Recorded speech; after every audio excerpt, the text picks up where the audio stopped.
కాంగ్రెస్ పార్టీలో చేరుతున్నట్లు వస్తున్న వార్తలను జహీరాబాద్ ఎమ్మెల్యే మాణిక్రావు తీవ్రంగా ఖండించారు. గత కొన్ని రోజులుగా మీడియాలో వస్తున్న వార్తలలో ఎలాంటి వాస్తవం లేదన్నారు. తాను రాజకీయంలో అడుగుపెట్టినప్పటి నుంచి బీఆర్ఎస్ పార్టీలోనే ఉన్నానని, గతంలో 2014లో ఎమ్మెల్యే అభ్యర్థిగా ఓడినా 2019, 2023లో తిరిగి తనపై నమ్మకం ఉంచి బీఆర్ఎస్ అభ్యర్థిగా టికెట్ ఇచ్చిన పార్టీని వదిలి వెళ్లే ప్రసక్తే లేదన్నారు. జహీరాబాద్ నియోజకవర్గం అభివృద్ధికి కేసీఆర్, హరీష్ రావు ఎంతో సహకరించారని తెలిపారు. మీడియా ఛానల్స్లలో మాణిక్రావు ఎమ్మెల్యే, జహీరాబాద్ ఎమ్మెల్యే కాంగ్రెస్ పార్టీలో చేరుతున్నారనేది నేను ఖండిస్తూ, ఇది అబద్ధమని నేను మీ అందరి ముందు మీ ద్వారా నేను ప్రజలకు, జహీరాబాద్ ప్రజలకు తెలియజేస్తున్నాను. నాకు ఈ పార్టీలో మొట్టమొదటిగా నాకు పార్టీ టికెట్ ఇవ్వడం జరిగింది.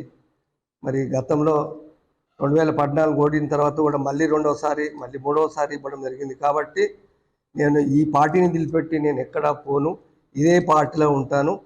కాబట్టి నేను ఎవరైతే నన్ను అనుమానిస్తున్నారో మీరు అదంతా మానుకోవాలి.